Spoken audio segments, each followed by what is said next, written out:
New Bharat YouTube வியூவர்ஸுக்கு வணக்கம். வழக்கமாக அரசியல் தொகுப்பு நிகழ்ச்சிகளை வழங்குவதற்காக நான் எப்போதும் உங்கள் காண்டீபன். நிர்மலா சீதாராமன் செய்த ஒரே ஒரு சம்பவம், கண் கலங்கி நின்ற அன்னபூர்ணா சீனிவாசன். கொங்கு மண்டலத்தில் பாஜக டோட்டலாக க்ளோஸ். கோயம்புத்தூரில் என்ன நடந்தது என்கிற முழு வீடியோ காட்சியை தான் இன்னைக்கு நம்ம பார்க்க போகிறோம்.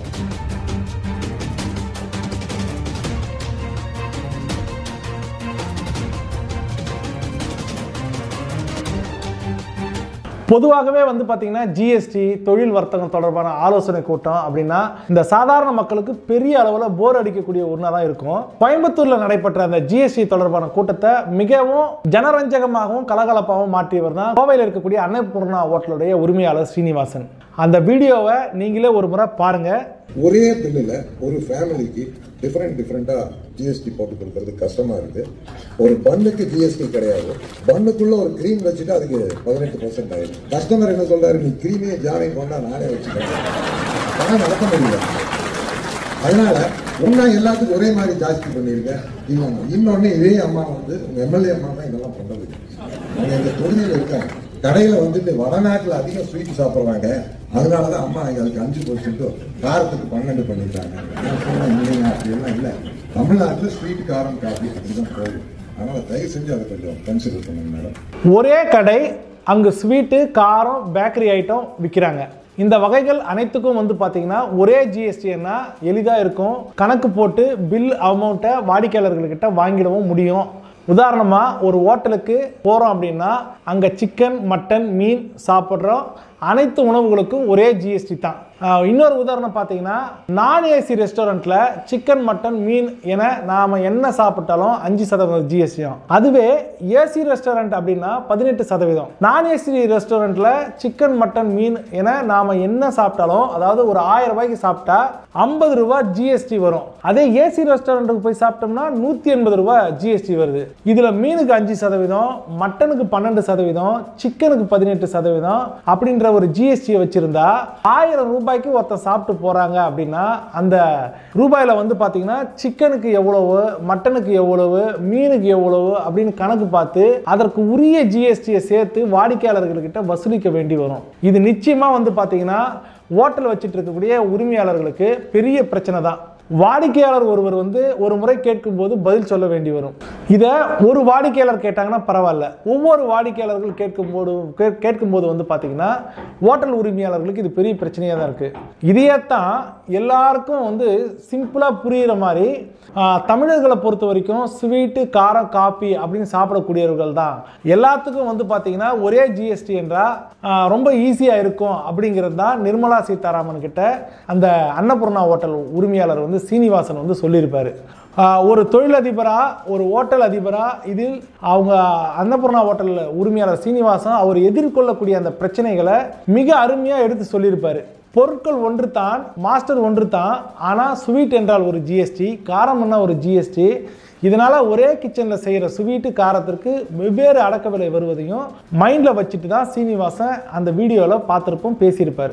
அதிலும் பன்னுக்கு ஜிஎஸ்டி இல்லையா, ஆனால் 2 பன்னுக்கு இடையில கிரீம் வச்சு கொடுத்தா 18% ஜிஎஸ்டி வசூலிக்கப்படுவதை சுட்டி காட்டி அன்னபூர்ணா ஹோட்டல் உரிமையாளர் சீனிவாசன் பேசிய போது பார்த்தீங்கன்னா ஒரு நல்ல வரவேற்பும் அந்த வீடியோவில் பெற்றிருக்கும். ஆனால் ஜிஎஸ்டியில் உள்ள குழப்பங்களை சீனிவாசன் ஜனரஞ்சகமான பேச்சு தமிழகத்துடைய பட்டி தொட்டி இருக்கக்கூடிய எல்லா மக்களுடைய ஆண்ட்ராய்டு போன்ல போய் ரீச் ஆயிடுச்சு. திமுக உள்ளிட்ட கட்சியினர் பாஜகவுக்கு எதிராக இந்த பேச்சை பயன்படுத்தி திமுகவுடைய ஆதரவு ஊடகங்களும் இந்த விவகாரத்தில் சீதாராமனை கிண்டல் பண்ணி பெரிய அளவில் நெரேட்டிவ் செட்டப் செஞ்சுட்டாங்க. கோயம்புத்தூர்ல நடந்த இந்த கூட்டம் நெகட்டிவ் இமேஜை கொடுத்து தான் நிர்மலா சீதாராமனால ஏற்றுக்கொள்ளவே முடியல. அதிலும் அன்னபூர்ணா சீனிவாசன் பேசினார் இல்லைங்களா, அது சாதாரணமாக இருந்த விஷயம் ஊடகங்களில் வெளியே நிதி அமைச்சகத்தோட மேல மக்களுக்கு பெரிய சந்தேகத்தை ஏற்படுத்தக்கூடிய அளவுக்கு மாறி போச்சு. அதுவும் குறிப்பாக இந்த டிஜிட்டல் மீடியாக்களில் நிர்மலா சீதாராமனுக்கு எதிரான விஷயமா இது அதிக அளவில் மாறி போனது தான் பெரிய கடுப்பாகி போச்சு நிர்மலா சீதாராமனுக்கு.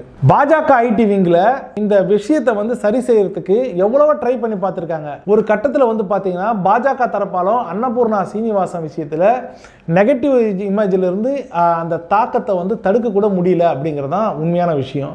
தமிழ்நாட்டில் கோவையில் வச்சு இமேஜ் டேமேஜ் ஆனதால் நிர்மலா சீதாராமன் மேடமுக்கு பயங்கரமாக கோபம் வந்திருக்கு. அப்புறம் வந்து பார்த்தீங்கன்னா இது ஒரு பக்கம் இருக்கும்போது கோவை அன்னபூர்ணா ஹோட்டல் உரிமையாளர் சீனிவாசன் இருக்கார் இல்லையா, அவருக்கு வந்து பெரிய நெருக்கடி ஏற்பட்டிருக்கு. தான் வேடிக்கை பேசின இந்த விஷயம் வந்து பார்த்தீங்கன்னா நிதியமைச்சர் நிர்மலா சீதாராமனோட இமேஜை வந்து டேமேஜ் செய்கிற அளவுக்கு போகும்னு சொல்லிட்டு சீனிவாசனால நம்ப முடியல.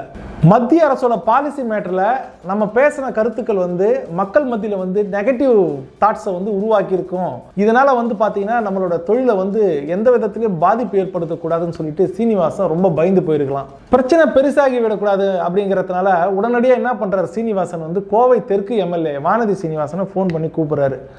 நான் வேடிக்கையாக பேசின ஒரு விஷயம் வந்து பார்த்தீங்கன்னா வேறு ஆங்கிளில் போயிருக்கிறதாவும் நிதியமைச்சர் நிர்மலா சீதாராமனை சந்தித்து அவங்க கிட்ட தன்னோட வருத்தத்தை வந்து தெரிவிக்கிறதுக்காக அன்னபூர்ணா சீனிவாசன் சொல்லியிருக்கிறாப்புல. இந்த விவகாரத்தில் வந்து பார்த்தீங்கன்னா நிர்மலா சீதாராமனை சந்தித்து வருத்தம் தெரிவித்தா எல்லாமே சரியாயிடும்ன்ற வானதி ஏற்பாட்டில் தான் சீனிவாசன் வந்து சந்திக்க போயிருக்கிறாரு. ஆனால் அங்கே போன அவருக்கு வந்து ஆரம்பத்திலிருந்தே ஒரு இறுக்கமான சூழ்நிலையை தான் கொண்டு வச்சிருக்காங்க அந்த இடத்துல. கொஞ்சம் அவர் போய் உக்காந்ததுக்கு அப்புறம் கொஞ்ச நேரம் கழிச்சு வந்து பார்த்தீங்கன்னா நிர்மலா சீதாராமன் தான் எந்த கட்சி அவங்க வந்து உக்காடுறாங்க. உக்காந்த உடனே சீனிவாசன் சொல்றாரு, நான் வந்து எந்த கட்சியை சேர்ந்த பின்புலம் இல்லாதவன் அப்படின்ற ஒரு விஷயத்தை ஆரம்பிச்சிருக்கிறாரு. இந்த விஷயம் பேசிட்டே இருக்கும்போது பார்த்தீங்கன்னா நிர்மலா சீதாராமன் குறுக்கிடுறாங்க. நிர்மலா சீதாராமன் வந்து உக்காந்துட்டு அந்த சீனிவாசன் கிட்ட பேசும்போது பார்த்தீங்கன்னா ஜிஎஸ்டி பற்றி நீங்கள் பேசுனீங்க, அது ஒரு பிரச்சனை கிடையாது. ஆனால் வானதி ஏன் உள்ளே இழுத்தீங்க, வானதி பிரச்சனை செய்கிறாரெல்லாம் ஏன் தனிப்பட்ட மேட்டர்லாம் வந்து அந்த மேடைக்கு முன்னால் நீங்கள் பேசுகிறீங்க அப்படின்னு சொல்லிட்டு பேசுனது மட்டும் இல்லாமல் முகத்தை வந்து கோபமாக வச்சுக்கிட்டு நிர்மலா சீதாராமன் வந்து கேள்வியை கேட்க ஒரு நிமிஷம் வந்து ஆடி போயிட்டுருக்காரு அன்னபூர்ணா ஹோட்டல் உரிமையாளர் சீனிவாசன். அவரையே அறியாமல் என்ன பண்ணுறாரு, எழுந்து நின்று 2 கை கூப்பி வந்து மன்னிப்பு கேட்குறாரு. இதுதான் அங்கே நடந்திருக்கு. சரவண பவன், ஆரிய பவன் அப்படின்னு சொல்லிட்டு தமிழ்நாட்டில் மற்ற நகரங்களில் வந்து பார்த்தீங்கன்னா சைவ உணவகங்கள் ரொம்ப ஃபேமஸாக இருந்தாலும் கோவைன்னு சொன்னால் அது அன்னபூர்ணா உணவகம் அப்படித்தான் இருக்குது. மொத்தமாக வந்து பார்த்தீங்கன்னா ஒரு 19 கிளைகளோட அன்னபூர்ணா ஹோட்டல் வந்து நடத்திட்டு வர்றாரு சீனிவாசன். கோவையோட அடையாளங்களில் ஒன்றாக தான் அன்னபூர்ணா ஹோட்டல் தற்போது வரை அங்கே வந்து இயங்கிட்டு இருக்கு. அன்னபூர்ணா சீனிவாசன் வந்து தமிழ்நாடு ஹோட்டல் உரிமையாளர் சங்கத்துடைய கௌரவ தலைவராகவும் அவருடைய பார்ட் இருக்காங்க. நிர்மலா சீதாராமனை தனிப்பட்ட முறையில் சந்தித்து நடந்த சம்பவத்துக்கெல்லாம் வருத்தம் தெரிவிக்க வந்த கோவை அன்னபூர்ணா உரிமையாளர் சீனிவாசன் மன்னிப்பு கேட்க வச்சதோடு அவர் மன்னிப்பு கேட்கும் போது அதனை தடுக்கக்கூட முயற்சிக்காம வந்து பார்த்தீங்கன்னா நிர்மலா சீதாராமன் அவருக்கு வந்து பாடம் எடுக்கிற வகையில் பேசிட்டு இருந்ததை பார்க்கும்போது எல்லாரையும் நிச்சயமாக வந்து கோபம் அடைய வச்சிருக்கக்கூடிய வகையில் தான் இருந்திருக்கு. இந்த விஷயத்தில் நிர்மலா சீதாராமன் ஆட்டிடியூடு வந்து நிச்சயம் யாராலையும் ஏற்றுக்கவே முடியாதுங்க. அதிலும் அந்த வீடியோவை வந்து வெளியிட்டு வைத்தாங்க பாருங்க, அது யார் கொடுத்த ஐடியானே தெரியல. தற்போது வரைக்கும் அது பேசு பொருளாகவே இருக்கு. அன்னபூர்ணா சீனிவாசன் மன்னிப்பு கேட்கக்கூடிய வீடியோவை முதல்ல வெளியிட்டது யாருன்னா பாஜக ஐடி விங்கு தான் சொல்றாங்க. பாஜக ஐடி விங்கோட தலைமை பொறுப்புல யார் இருக்கா, பாலாஜி என்பவர் தான் இருக்கிறாரு. அவர் தான் இந்த வீடியோவை வெளியிட்டதா சொல்றாங்க. ஒரு நிதியமைச்சரை தனியாக சந்தித்து மன்னிப்பு கேட்டதை வீடியோ எடுத்ததே தவறு. அதிலையும் வந்து பார்த்தீங்கன்னா சமூக வலைதளங்களில் வெளியிட்டது எவ்வளவு பெரிய தவறு அப்படிங்கிறது பிஜேபி புரிஞ்சுக்கணும்.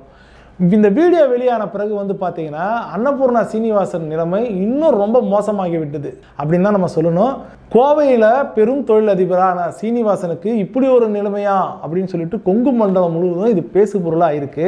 சக தொழிலதிபர்கள் மட்டும் இல்லாமல் கொங்கு மண்டலத்தில் முழுசுமாக இருக்கக்கூடிய இந்த விவகாரத்தில் பாஜகவிற்கு எதிரான ஒரு மனநிலை தான் உருவாக்கியிருக்கு.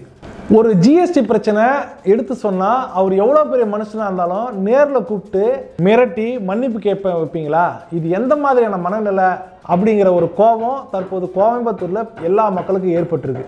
இந்த விவகாரத்தில் வரும் தேர்தலில் வந்து பார்த்தீங்கன்னா இந்த ஒரு வீடியோவை வச்சே கொங்கு மண்டலத்தில் இருக்கக்கூடிய பாஜகவை திமுகவும் அதிமுகவும் டோட்டலாக டேமேஜ் செஞ்சிட முடியும்.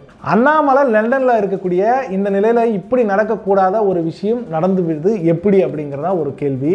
இதன் பாதிப்புகள் அவர்களுக்கு தெரியுமா? தமிழக பாஜக இனி இப்படித்தான் செயல்படுமா? திமுக ஆட்சியில் இருக்கும்போது கலைஞர் மேடையில் வச்சுக்கிட்டே அஜித் வந்து ஒரு விஷயத்தை பேசியிருப்பாரு, எங்களெல்லாம் மிரட்டி இந்த இதுக்கு கூப்பிடுவீங்களா அப்படின்னு சொல்லிட்டு பேசியிருப்பாரு. அது பெரிய பிரச்சனையானுச்சு. அப்போவும் பார்த்தீங்கன்னா இதே போல தான் அஜித்தை வந்து என்ன பண்ணுவாங்கன்னா கலைஞர் வீட்டுக்கு வர வச்சு மிரட்டி மன்னிப்பு கேட்டு வச்சிருக்கதா ஒரு விஷயம் பெரிய அளவில் பேசப்பட்டது.